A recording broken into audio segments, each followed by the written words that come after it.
News 18 ಡಿಜಿಟಲ್ಗೆ ಸ್ವಾಗತ. ನಾನು ಶಿವರಾಮ ಸುಂಡಿ. ಪ್ರಧಾನಮಂತ್ರಿ ಫಸಲ್ ಬಿಮಾ ಯೋಜನೆಯಲ್ಲಿ ಹಲವಾರು ಮಾರ್ಪಾಡುಗಳನ್ನು ತರಲಾಗಿದೆ. ಈ ಮಾರ್ಪಾಡುಗಳೇ ರೈತರಿಗೆ ಉರುಳಾಗಿ ಪರಿಣಮಿಸಿದ್ದಾವೆ. ಸಾಕಷ್ಟು ಆತಂಕಕ್ಕೊಳಗಾಗಿದ್ದಾರೆ. ಯಾಕಂದರೆ ಹಣ ಕಟ್ಟಿದರೂ ಸಹ ಬೆಳೆ ವಿಮೆ ಬರಲಾರಂತಹ ಪರಿಸ್ಥಿತಿ ನಿರ್ಮಾಣವಾಗಿದೆ. ಏನೆಲ್ಲ ಸಮಸ್ಯೆ ಆಗಿದೆ ಮತ್ತು ಏನು ಬದಲಾವಣೆ ಮಾಡಲಾಗಿದೆ ಬೆಳೆ ವಿಮೆಯಲ್ಲಿ ಅಂತೇಳಿ ನಾನು ಮುಂದೆ ಹೇಳ್ತಾ ಹೋಗ್ತೀನಿ. ಅದಕ್ಕೂ ಮುಂಚೆ ನ್ಯೂಸ್ 18 ಯೂಟ್ಯೂಬ್ ಚಾನಲ್ ಸಬ್ಸ್ಕ್ರೈಬ್ ಮಾಡಿಲ್ಲ ಅಂದರೆ ಕೂಡಲೇ ಸಬ್ಸ್ಕ್ರೈಬ್ ಮಾಡಿ. ಜೊತೆಗೆ ಇನ್ಸ್ಟಾಗ್ರಾಮ್ ಇರ್ಬೋದು, ಫೇಸ್ಬುಕ್ ಪೇಜನ್ನು ಫಾಲೋ ಮಾಡಂತೇಳಿ ನಾನು ರಿಕ್ವೆಸ್ಟ್ ಮಾಡ್ತಾ ಇದ್ದೀನಿ. ಏನು PM ಫಸಲ್ ಬಿಮಾ ಯೋಜನೆ ಬಗ್ಗೆ ಹೇಳ್ತಾ ಇದ್ದೆ.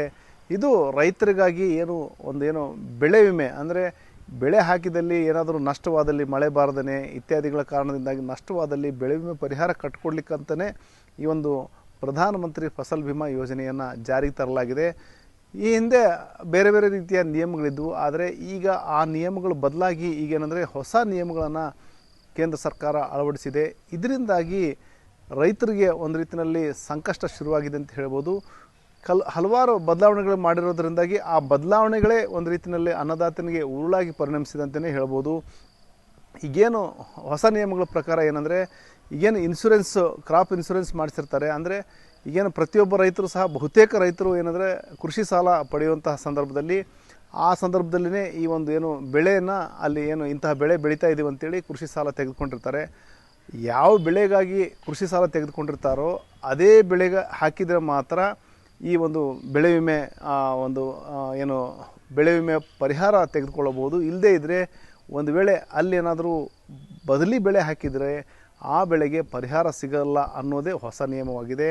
ಸಾಮಾನ್ಯವಾಗಿ ಈ ಒಂದು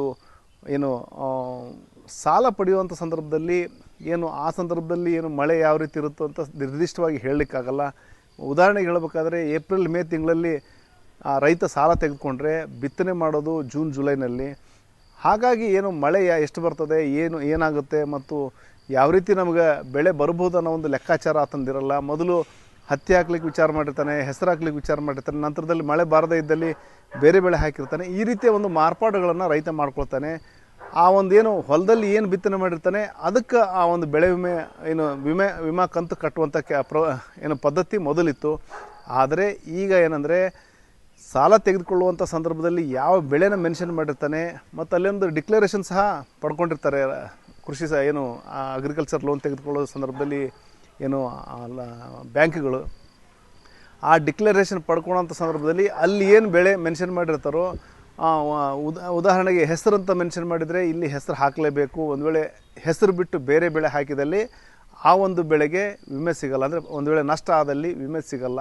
ಈ ರೀತಿಯ ಒಂದು ಹೊಸ ಪದ್ಧತಿಯಿಂದಾಗಿ ರೈತ ಕಂಗಾಲಾಗಿದ್ದಾನೆ ಮತ್ತು ಇದು ಸಾಕಷ್ಟು ದೊಡ್ಡ ತಲ್ಲವಾಗಿಯೇ ಪರಿಣಮಿಸಿದೆ ಅಂತ ಹೇಳ್ಬೋದು. ಮತ್ತು ನಾವು ಈ ವರ್ಷದ ಒಂದು ಉದಾಹರಣೆಗೆ ತೆಗೆದುಕೊಳ್ಳೋದಾದರೆ, ಈ ವರ್ಷ ಸಾಕಷ್ಟು ಮಳೆ ಕೊರತೆಯಿಂದಾಗಿ ಸಾಕಷ್ಟು ತೊಂದರೆ ಆಗಿದೆ.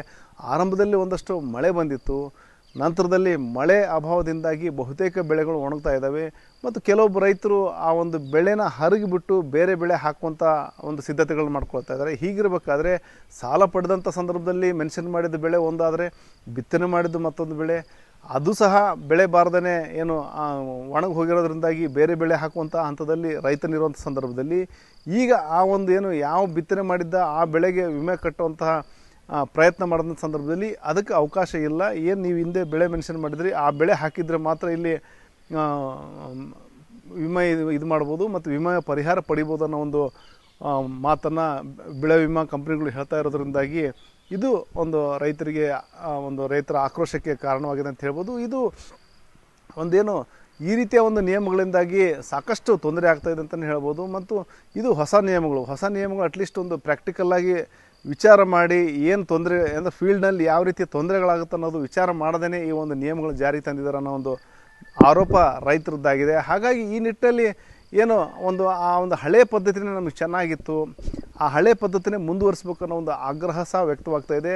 ಮತ್ತು ಈ ಒಂದು ಹೊಸ ನಿಯಮಗಳಿಂದಾಗಿ ಖಂಡಿತ ರೈತರಿಗೆ ಇವರೇನು ವಿಮಾ ಕಂತು ಈಗಾಗಲೇ ಕಟ್ಟಿದ್ದಾರೆ ಮತ್ತು ಕೆಲವೊಬ್ಬರು ಕಟ್ಟುವಂತಹ ಹಂತದಲ್ಲಿದ್ದಾರೆ, ಅವರು ಯಾರಿಗೂ ಸಹ ವಿಮಾ ಕಂತು ಕಟ್ಟಿದರೂ ಸಹ ಬೆಳೆ ಪರಿಹಾರ ಸಿಗಲಾರ್ದಂತಹ ಒಂದು ಪರಿಸ್ಥಿತಿ ಈಗ ನಿರ್ಮಾಣವಾಗಿದೆ.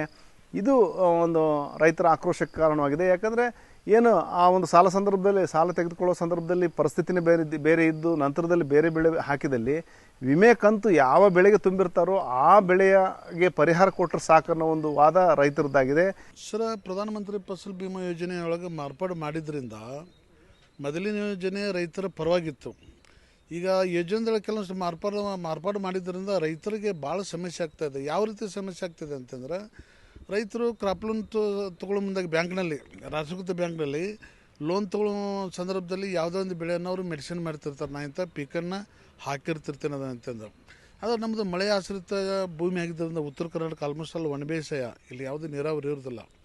ಅಂಥ ಸಂದರ್ಭದಲ್ಲಿ ಈ ರೈತರು ಬೆಳೆ ಹಾಕುವಂಥ ಸಂದರ್ಭದಲ್ಲಿ ಮಳೆ ಅದನ್ನೆಲ್ಲ ನೋಡಬೇಕಾಗ್ತಿರ್ತೈತಿ. ಹೆಸರು ಹಾಕ್ಬೇಕು ಅನ್ನುವಂಥ ಸಂದರ್ಭದಲ್ಲಿ ಆ ಭೂಮಿ ಸರಿಯಾಗಿ ಹದ ಕೊಟ್ಟಿರೋದಿಲ್ಲ. ಅಂಥ ಸಂದರ್ಭದಲ್ಲಿ ಸೋಯಾಬೀನ್ ಹಾಕ್ತಿರ್ತಾನೆ, ಗೋಂಜಾಳ ಹಾಕಿರ್ತಿರ್ತಾನೆ, ಆಮೇಲೆ ಶೇಂಗಾದಂಥ ಬೇರೆ ಬೇರೆ ಪೀಕ್ ಹಾಕಿರ್ತಿರ್ತಾನೆ. ಅವ್ನು ಸಾಲ ಮಾಡಿ ಹಾಕಿರ್ತಿರ್ತಾನೆ ರೈತ. ಅಂಥ ಸಂದರ್ಭದಲ್ಲಿ ನೀವು ಲೋನ್ ತೊಗೊಳ್ಳೋ ಸಂದರ್ಭದಲ್ಲಿ ಯಾವ ಪೀಕನ್ನು ನೀವು ಮೆಡಿಸಿನ್ ಮಾಡಿರಿ ಅದೇ ನೀವು ಇರಬೇಕಿಲ್ಲ, ಬೇರೆದಿದ್ದರೆ ನಿಮ್ಗೆ ಈ ಬೆಳೆ ವಿಮೆ ಬರೋದಿಲ್ಲ ಅಂತ ಅನ್ನುವಂಥ ಈ ಯೋಜನೆ ಬದಲಾವಣೆ ಮಾಡಿದ್ರಿಂದ ರೈತರು ಆದಷ್ಟು ಆತ್ಮಹತ್ಯೆ ಮಾಡ್ಕೋವಂಥ ಪರಿಸ್ಥಿತಿ ನಿರ್ಮಾಣ ಮಾಡುವಂಥ ಕಾನೂನನ್ನು ಇವರು ಜಾರಿಗೆ ತೊಗೊಂಡು ಬಂದಾರೆ. ಅದಕ್ಕೆ ಮೊದಲೇನು ಫಸಲ್ ಬಿಮಾ ಯೋಜನೆ ಕಾನೂನನ್ನು ಇತ್ತಲ್ಲ, ಯೋಜನೆಗಳಿದ್ದಲ್ಲ, ಅದೇ ಯೋಜನೆ ಮುಂದುವರ್ಸೋದ್ರಿಂದ ರೈತರಿಗೂ ಅನುಕೂಲ ಆಗ್ತೈತಿ. ಅದರಿಂದ ಸರ್ಕಾರಕ್ಕೂ ಒಂದು ಒಳ್ಳೆಯ ಹೆಸರು ಬರ್ತೈತಿ. ಅದೇ ಯೋಜನೆಯನ್ನು ಮುಂದುವರ್ಸ್ಬೇಕಂತೇಳಿ ನಾ ಈ ಸಂದರ್ಭದಲ್ಲಿ ಒತ್ತಾಯನ ಕೂಡ ಮಾಡ್ತಾ ಇದ್ದೇನೆ. ಇದು ಪ್ರಧಾನಮಂತ್ರಿ ಫಸಲ್ ಬಿಮಾ ಯೋಜನೆ ಏನೈತಿ, ಕೇಂದ್ರ ಸರ್ಕಾರ ಏನು ಮಾರ್ಪಾಡು ತಂದೈತಿ ಮೊನ್ನೆ, ಇದು ಸಂಪೂರ್ಣ ಅವೈಜ್ಞಾನಿಕ ಐತಿ. ಈಗ ನಾವು ಕೃಷಿ ಸಾಲ ತೊಗೊಳ್ಳೋ ಮುಂದೆ ಯಾವುದೋ ಒಂದು ಹೆಸರು ಶೇಂಗಾ ಏನೋ ಮೆನ್ಷನ್ ಮಾಡಿರ್ತೇವೆ, ನಾವು ಕ್ರಾಪ್ ಲೋನ್ಗೆ ಏನೋ ಮಾಡಿರ್ತೇವೆ. ಆಗಿನ ಟೈಮ್ ನಾವು ಬಿತ್ತಿರಂಗಿಲ್ಲ, ನಾವು ಲೋನ್ ಅದು ಏಪ್ರಿಲ್ ಮೇದಾಗ ತೊಗೊಂಡಿರ್ತೇವೆ, ನಾವು ಮುಂದೆ ಜೂನ್ಗೆ ಬಿತ್ತೇವೆ. ಆವಾಗ ಈಗ ಮಳೆ ಸರಿಯಾಗಿ ಬರಲಿಲ್ಲ ಅಂದ್ರೆ ನಾವು ಹೆಸರು ಬೆಳೆ ಬಿತ್ತೇವೆ ನಾರ್ಮಲಾಗಿ, ಅದು ಸರಿಯಾಗಿ ಬರಲಿಲ್ಲ ಅಂದ್ರೆ ಸೋಯಾಬೀನ್ ಬಿತ್ತೇವೆ. ಸೋಯಾಬೀನ್ ಇರಲಿಲ್ಲ ಅಂದ್ರೆ ಬಳ್ಳಿ ಶೇಂಗಾ, ಅದು ಬ್ಯಾಸಗಿ ಶೇಂಗಾ ಅಂತಾರೆ, ಅದನ್ನು ಬಿತ್ತೇವೆ. ಹೀಗೆ ನಾವು ನಮಗೆ ಯಾವ್ಯಾವ ಬೇಕೋ ಅದನ್ನು ಮಾರ್ಪಾಡು ಮಾಡಿಕೊಂಡು ನಾವು ಬಿತ್ತೇವೆ. ಆಮ್ಯಾಗ ಆಗಿನ ಟೈಮ್ದಾಗ ನಮಗೆ ಯಾವ ಬೀಜಗಳು ಸಿಗ್ತಾವೋ ಬೀಜಗಳ ಅನುಕೂಲ ಇರ್ತೈತೆ ಅದನ್ನು ಬಿತ್ತೇವೆ. ನಾವು ಕೃಷಿ ಸಾಲ ತೊಗೊಳ್ಳೋ ಮುಂದೆ ಏನು ಮೆನ್ಷನ್ ಮಾಡಿರ್ತೇವಲ್ಲ ಅವನ್ನೇನು ಬಿತ್ತಂಗಿಲ್ಲ, ಅದೇನೋ ಬರ್ಕೊಂಡಿರ್ತಾರೆ, ಏನಾರ ಬರ್ಕೊಂಡಿರ್ತಾರೆ ಅದನ್ನು. ಆದರೆ ಕೇಂದ್ರ ಸರ್ಕಾರ ಅದನ್ನು ಕೃಷಿ ಸಾಲ ಏನು ತೊಗೊಂಡಿರ್ತೇವೆ ಅದನ್ನೇ ಬೆಳಿಬೇಕು, ಅದನ್ನು ತೊಗೊಂಡ್ರಷ್ಟೇ ನಿಮಗೆ ಬೆಳೆ ವಿಮಾ ಬೆಳೆ ಪರಿಹಾರ ಸಿಗ್ತೈತಿ ಅಂತೇಳಿ ಅನ್ನೋದು ಕೇಂದ್ರ ಸರ್ಕಾರ ಇದೊಂದು ಅವೈಜ್ಞಾನಿಕ. ತತ್ಕ್ಷಣ ಇದನ್ನು ಕೈ ಬಿಡಬೇಕು. ಇಲ್ಲಾಂದ್ರೆ ಮುಂದಿನ ದಿನಮಾನದಾಗ ನಾವು ರೈತರ ಸಂಘ ಮತ್ತು ಹಸಿರು ಸೇನೆ ಎಲ್ಲರೂ ಕೂಡಿ ನಾವು ಕೇಂದ್ರ ಸರ್ಕಾರದ ವಿರುದ್ಧ ದೊಡ್ಡ ಹೋರಾಟ ಮಾಡಬೇಕಾಗತ್ತೆ. ಅದಕ್ಕೆ ತತ್ಕ್ಷಣ ನೀವು ಏನೈತಿ ನಾವು ಏನು ಬೆಳೆದಿರ್ತೇವಲ್ಲ ಬೆಳೆ ಅದಕ್ಕಷ್ಟೇ ಪರಿಹಾರ ಕೊಡ್ರಿ. ನೀವೇನು GPS ಮಾಡ್ಕೊರಿ, ನಾವು ಬೆಳೆ ಏನು ಬೆಳೆದಿರ್ತೇವೆ ಅದನ್ನಷ್ಟೇ ನೀವು ಮಾಡ್ಕೊರಿ. ನೀವು ಹಿಂದೆ ಏನು ಕೃಷಿ ಸಾಲ ತೊಗೊಳ್ಳೋ ಮುಂದೆ ಏನು ಮೆನ್ಷನ್ ಮಾಡಿರ್ತೇವೆ ಅದನ್ನೇನು ಬೆಳೆಯಂಗಿಲ್ಲ. ನಾವು ಏನೇ ಮಳೆ ಹೆಂಗೆ ಬರ್ತೈತೆ ಅದ್ರ ಮ್ಯಾಗ ನಾವು ಬೀಜವನ್ನು ಹಾಕ್ತೇವೆ ಭೂಮಿಗೆ.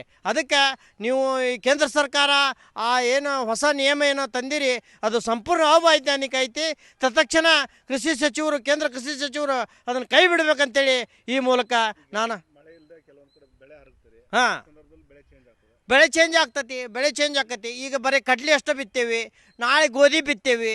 ನಮಗೆ ಹೊಟ್ಟೆಗೆ ಬೇಕಾದ್ರೆ ಗೋಧಿ ಚೇಂಜ್ ಮಾಡ್ಕೊತೇವೆ, ನಾವು ದನಕ್ಕೆ ಹೊಟ್ಟೆ ಬೇಕಾದ್ರೆ ಗೋಧಿ ಹಾಕ್ಕೊತೇವೆ, ಬರೀ ಕಡ್ಲೆ ಅಷ್ಟು ಹಾಕ್ಕೊತೇವೆ.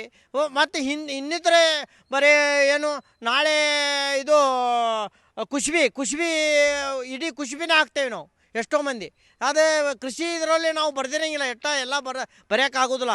ನಾವು ಆಗಿನ ಏನು ಹವಾಮಾನ ಏನು ನಮಗೆ ಗಾಂವ್ ಅನ್ನಿಸ್ತತೆ, ನಮಗೆ ಚಲೋ ಅನ್ನಿಸ್ತತಿ ರೈತರಿಗೆ, ಅದನ್ನು ಮಾಡ್ತಿರ್ತೀವಿ. ಅದಕ್ಕೆ ತತ್ಕ್ಷಣ ಈ ಅವೈಜ್ಞಾನಿಕ ಏನು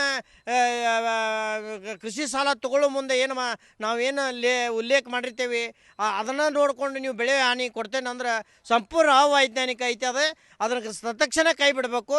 ರೈತರು ಏನು ಬೆಳೆದಿರ್ತಾರ ಅದಕ್ಕೆ ಬೆಳೆ ಹಾನಿ ಬೆಳೆ ಪರಿಹಾರ ಕೊಡಬೇಕಂತೇಳಿ, ಬೆಳೆ ವಿಮೆ ಕೊಡಬೇಕಂತೇಳಿ ನಾನು ತತ್ಕ್ಷಣ ಕೇಂದ್ರ ಸರ್ಕಾರಕ್ಕೆ ಆಗ್ರಹ ಮಾಡ್ತೇನೆ. ಈಗೇನು ಕರ್ನಾಟಕ ರಾಜ್ಯ ರೈತ ಸುರಕ್ಷಾ ಪ್ರಧಾನಮಂತ್ರಿ ಫಸಲ್ ಬಿಮಾ ಯೋಜನೆ ಇದೆ, ಅದು ರೈತರಿಗೆ ತೊಂದರೆ ಆಗಿದೆ. ಕೇಂದ್ರ ಸರ್ಕಾರ ಆ ಯೋಜನೆಯನ್ನು ಜಾರಿ ಮಾಡಲಿಕ್ಕೆ ಈಗ ನ್ಯಾಷನಲೈಸ್ ಬ್ಯಾಂಕು ಮತ್ತು ಬೇರೆ ಬ್ಯಾಂಕ್ನಲ್ಲಿ ಏನು ಸಾಲ ತೊಗೊಂಡಿರ್ತೀವಿ ಆ ಬೆಳೆಗೆ ಮಾತ್ರ ನೀವು ಬೆಳೆ ವಿಮೆ ಕಟ್ಟಿಸ್ಕೋಬೇಕು ಅಂತ ಹೇಳ. ಅವತ್ತು ಲೋನ್ ತೊಗೊಂಡಿದ್ದು ನಾವು 3 ತಿಂಗಳ ಹಿಂದೆ. ಇವತ್ತು ಮಳೆಯಾಗಿ ಬೆಳೆ ಬೇರೆ ಬೆಳೆದೇವೆ. ಯಾವ ಬೆಳೆಗೆ ಬೆಳೆದಿರ್ತೀವಿ ಆ ಬೆಳೆಗೆ ಮಾತ್ರ ನಾವು ಇನ್ಶೂರೆನ್ಸ್ ಕಟ್ತೀವಿ. ಅದಕ್ಕೆ ಪರಿಹಾರ ಕೊಡಬೇಕು ಅನ್ನೋದು ರೈತರ ಒತ್ತಾಯ ಆಗಿದೆ. ಅದರ ಸಲುವಾಗಿ ಇವತ್ತು ನಾವು ಎಲ್ಲರೂ ಕೂಡ್ಕೊಂಡು ಒಂದು ತೀರ್ಮಾನ ಏನು ಮಾಡೇವೆ ಅಂದರೆ, ನಾವು ಏನು ಬೆಳೆ ಬೆಳೆದಿರ್ತೀವಿ ಅಂತ ಮಾಡ್ತೀವಿ. ಹಳೆ ಪದ್ಧತಿ ಹಂಗೆ ಇತ್ತು, ಹಳೆ ಪದ್ಧತಿಯನ್ನು ಮುಂದುವರಿಸ್ಬೇಕು ಅಂತ ತಿಳ್ಕೊಂಡು ಹೇಳಿ ನಾವು ಮಾಜಿ ಮುಖ್ಯಮಂತ್ರಿ ಅಂತ ಸನ್ಮಾನ್ಯ ಬೊಮ್ಮಾಯಿ ಸಾಹೇಬ್ರು ಒಂದು ಪತ್ರ ಬರ್ದಾರೆ.